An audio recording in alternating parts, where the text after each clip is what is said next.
Lơ vịt manh quái đâm quái với tẩy sinh nhau ấy.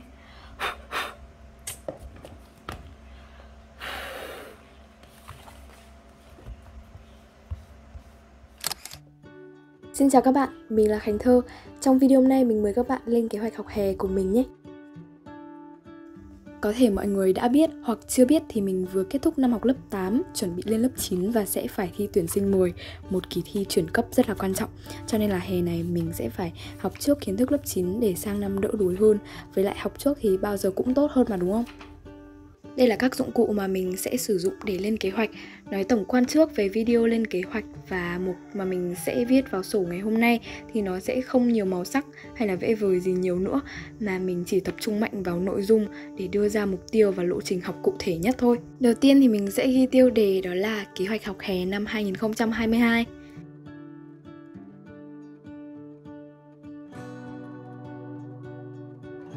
Ok, bây giờ mình sẽ đến với mục đầu tiên, đó là mục tiêu tuyển sinh 10.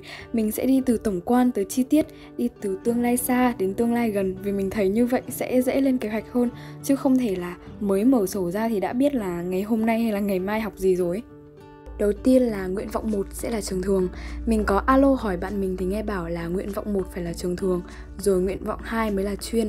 Chứ nếu cho trường thường là nguyện vọng 2 thì nếu mà mình rớt chuyên thì cũng sẽ rớt trường thường luôn ấy. Trước giờ mình cũng chưa có tìm hiểu nhiều về vấn đề chọn nguyện vọng này, nên là bạn nào biết thì có thể bình luận ở phía dưới giúp mình nhé. Về khối học thì mình chọn khối D01 toán văn Anh và mục tiêu điểm mà mình muốn đạt được trong kỳ thi tuyển sinh 10. Tâm sự một xíu về chuyện chọn khối thì ban đầu mình có phân vân giữa toán văn Anh và toán hóa Anh, tại vì mình rất thích học hóa ấy, nhưng mà cũng chưa biết là hóa chính sẽ như thế nào, nên giờ cứ chọn toán văn Anh cho an toàn đã. Mình nghĩ là mục tiêu ở hiện tại như vậy, nhưng mà chưa biết là sau này liệu nó có thay đổi không ấy. Tiếp theo là phần mục tiêu trong mùa hè này. Sau khi biết rõ là mình sẽ học môn gì, khối gì, trường nào, thì bây giờ mình sẽ đi sâu hơn vào các mục tiêu nhỏ cho từng môn học. Ở đây mình có môn toán thì hè này mình quyết định là sẽ đăng ký học thêm, vì mình thấy môn toán tự học, tự tìm hiểu khá là khó và mất nhiều thời gian. Đặc biệt là trong cái mùa hè này, cái việc mà mình cần làm nhiều nhất là phải trông 2 em, nên là mình sợ là mình sẽ không học được nhiều toán. Với lại thầy giáo dạy toán năm lớp 8 của mình dạy cực kỳ dễ hiểu và khoa học, phần nào quên là thầy sẽ đào lại gốc cho ấy. Còn nhiều lý do khác mà mình đã tính trước để đưa ra lựa chọn cuối cùng là đi học thêm toán, nhưng mà mình sợ là nói trước bước không qua, nên là thôi, chừng này lý do cho mọi người cũng đã hiểu tại sao mình lại chọn học toán rồi ha. Kế tiếp là mục tiêu trong môn văn. Thì hè này mình có rất là nhiều mục tiêu trong môn văn. Điểm văn thông thường của mình là từ 8 đến 9, và thi học kỳ thì mình thường được 8,5 hay là 9. Nhưng thật sự là mình viết mới có ý thôi. Còn về chất văn riêng thì mình vẫn chưa.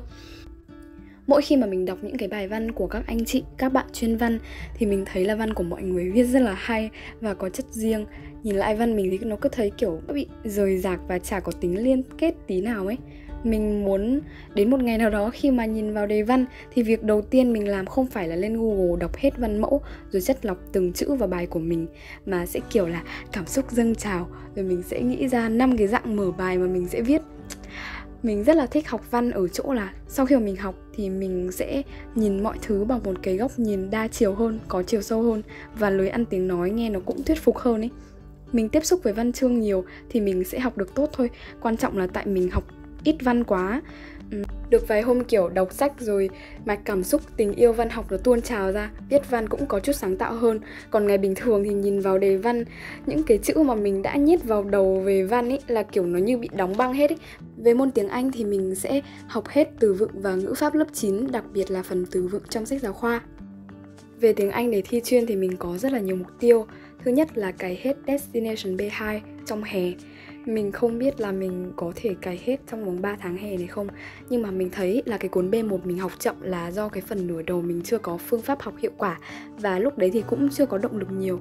Còn từ sau khi thi học sinh giỏi về là mình nhận thấy cái tầm quan trọng của việc học Des. Thế là mình cày liên tục mà không hề chán luôn. Có hôm mà mình cày 4 đến 5 bài luôn ý. Kiểu cái tần suất học Destination của mình nó tăng gấp 5-6 lần luôn. Nên là mình cũng có khá là nhiều hy vọng cho cuốn B2 này. Ngoài ra thì mình sẽ mua sách văn mẫu về đọc. Mỗi ngày đọc một câu chuyện ở trong sách song ngữ Little Story. Cuốn này rất là nhiều từ vựng hay lắm luôn nhé mọi người. Mình recommend mọi người đọc cuốn này. Thật ra thì ban đầu mình được tặng đến 7 cuốn, nhưng mà kiểu mình làm biếng đọc ấy. Nhưng mà một khi mà mình đã đọc rồi thì mình thấy thật sự nó có rất là nhiều từ vựng hay. Và mình sẽ cải thiện thêm kỹ năng reading và writing, đặc biệt là phần luận văn. Mình thấy website Prep có phần chấm chữa viết văn ấy, nhưng mà phải mua. Cũng đáng thôi, tại vì mình xem review thấy chữa kỹ lắm. Còn nếu mà bạn có biết website nào mà chấm chữa luận văn 1 free thì bình luận phía dưới cho mình biết với nhé. Và mục tiêu cuối cùng cho môn tiếng Anh chuyên đấy là sẽ cố gắng thi qua các vòng loại để vào đội tuyển chính thức. Bây giờ sẽ là lộ trình học chi tiết cho từng môn. Nãy mới là mục tiêu thôi nhá, còn bây giờ sẽ đến phần lộ trình. Thì môn toán lộ trình đã có bên lớp học thêm lo rồi, rất là khỏe. Và mình sẽ học cả hè về môn toán. Còn môn văn thì mình sẽ học thuộc hết thơ cái đã. Sau đấy là mình sẽ bắt đầu luyện viết cảm nhận phân tích, rồi tới nghị luận xã hội. Về nghị luận xã hội thì mình sẽ tập viết từ những cái đoạn văn nhỏ, sau đấy là đến bài văn.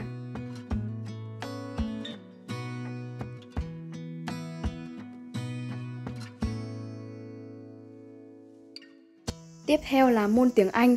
Mình nói tới đây là mình cũng hơi khát nước rồi đấy. Nhưng mà thôi nói hết cái đoạn này nhé. Thì về tiếng Anh ấy là tiếng Anh trong sách giáo khoa nhá. Thì mình sẽ học cái phần đầu hè thôi. Phần còn lại thì mình sẽ tập trung vào môn chuyên hơn. Thì đầu hè trong cái khoảng chắc là mình sẽ học tầm giữa tháng 6 đến giữa tháng 7. Thì mình sẽ tập trung học thuộc hết từ vựng và phần ngữ pháp. Thì về từ vựng là mỗi ngày mình sẽ học một unit từ vựng. Còn về ngữ pháp thì mình sẽ viết ra cái sổ phần tổng quan ngữ pháp lớp 9. Phần nào mà mình thấy chưa hiểu lắm thì mình sẽ học kỹ hơn. Nhưng mà nhìn chung ấy thì mình thấy tiếng Anh lớp 9 cái phần ngữ pháp mình cũng biết được hầu hết rồi. Mình nghĩ là bây giờ ngữ pháp mình chỉ cần làm thật là nhiều bài tập để cho nhuần nhuyễn hơn thôi. Chứ mình vẫn hay sai mấy cái lỗi vặt ấy. Còn về lộ trình tự học môn chuyên Anh thì sẽ có Destination B2 gồm 28 unit và cứ 2 unit thì sẽ có một bài review. Như vậy thì mình sẽ có tổng cộng là 14 cái review. Môn chuyên Anh thì mình sẽ học vào thứ 2, thứ 4, thứ 6 và chủ nhật. Thứ 2, thứ 4, thứ 6 là mình sẽ học desk, còn chủ nhật thì mình sẽ học kỹ năng writing và reading. Thứ 2 thì mình sẽ học ngữ pháp. Thứ 4 và thứ 6 thì mình sẽ học phần từ vựng. Từ vựng mình phải học 2 ngày vì ngày đầu tiên mình phải take note và làm phần learn của app Quizlet. Còn ngày thứ 2 thì mình sẽ học phần write, spell và làm bài tập. Còn về phần review thì mình sẽ làm ngay sau khi mà mình làm xong cái phần bài tập của bên cái unit từ vựng. Thật ra thì phần review nó cũng làm nhanh thôi ấy, nên là mình sẽ làm luôn hôm đấy. Đây là mục thời khóa biểu. Thì đáng lẽ là mình phải rời ra trước cái mục lộ trình tự học hè nữa để dễ hình dung hơn. Nhưng mà mình đã lỡ viết cả sau cái lộ trình này. Xong rồi mình viết nhìn tổng quan mùa hè rồi mình mới viết thời khóa biểu ấy. Nên là bây giờ edit mình phải rời nó lên giữa để lát mình còn nói về cái nhìn tổng quan mùa hè cho dễ hiểu hơn. Thì như mọi người có thể thấy là thứ 2, thứ 4, thứ 6 và chủ nhật thì mình học bên môn chuyên Anh. Thứ 2, thứ 4, thứ 6 là học Destination. Thứ chủ nhật thì sẽ học thêm kỹ năng reading và writing. Thứ 3 mình học văn. Thứ 5 mình học tiếng Anh trong sách giáo khoa. Và thứ 7 thì mình sẽ học toán.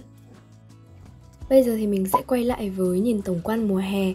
Mình là một cái đứa sử dụng việc mã hóa màu sắc khá là nhiều, kiểu dùng màu để biểu thị cho một ý nghĩa gì đấy. Thì mong mọi người sẽ hiểu cái mục này mình nói gì nhá. Mình sẽ ghi ra lịch của 3 tháng hè. Ở đây thì mình sẽ để thêm cái thời khóa biểu để mọi người có thể dễ hình dung hơn nha.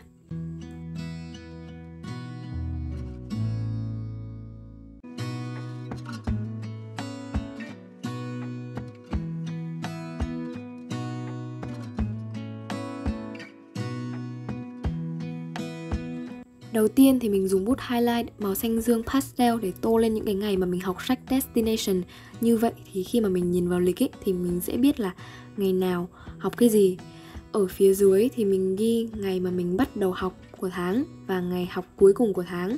Mình sẽ bắt đầu học hè tất cả các môn vào ngày 13 tháng 6 này. Còn về Destination thì trước giờ mình cũng cứ học đều đều vậy thôi. Tiếp theo là học reading và writing vào mỗi chủ nhật hàng tuần.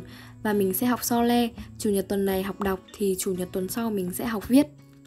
Và mình sử dụng cây highlighter màu xanh dương ở trong bộ Zebra My Liner. Đáng lẽ là mình nên lấy một cái cây nào mà màu nó nổi hơn xíu ấy. Thôi kệ đi. Và cuối cùng là mình sử dụng màu đỏ cho môn văn. Thì cái tháng 6 này mình sẽ tập trung học thuộc thơ trước cái đã. Sau đấy là mình sẽ học phân tích và nghị luận ở những cái tháng sau.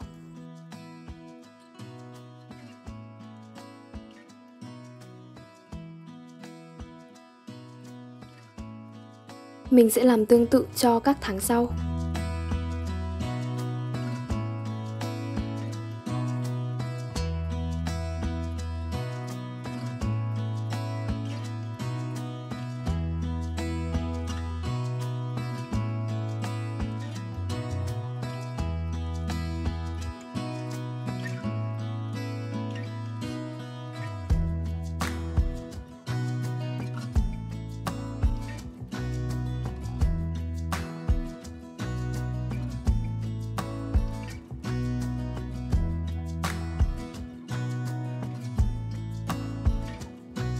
Vậy là chúng ta đã đến với cái mục cuối cùng, đó chính là thời gian biểu. Hiện tại thì mình chỉ đang thử nghiệm cái thời gian biểu này thôi, nhưng mà nhìn chung thì mình thấy khá là ổn. Tối ngủ 9 giờ 30, nhưng mà một số buổi thì mình không thể ngủ 9 giờ 30 được. Tại vì là mình càng ngày càng lớn thì mình càng thấy 9 giờ 30 nó quá sớm ấy. Nhưng mà không ngủ 9 giờ 30 thì 4 rưỡi dậy thì nó lại không đủ 8 tiếng. Như vậy thì cũng khá là mệt. Nhưng mà mình vẫn đang cố gắng. Ngủ 9 giờ 30, sáng dậy 4 rưỡi chạy thể dục về rồi học. Mình phải học sáng sớm vì cả ngày mình phải trông em. Hôm nào bố mẹ đỡ bận hơn thì có thể là trông giúp mình để mình học buổi chiều hoặc là buổi tối. Nhưng mà nhìn chung là mình sẽ phải trông em. Có hôm mà trông em cả ngày không học được gì luôn ấy. Nên là mình thực sự rất là muốn tận dụng cái thời gian nào mà mình rảnh nhất để mình học bài. Cho nên là bạn nào mà đang có thời gian rảnh để học ấy thì mọi người tranh thủ học đi nhá.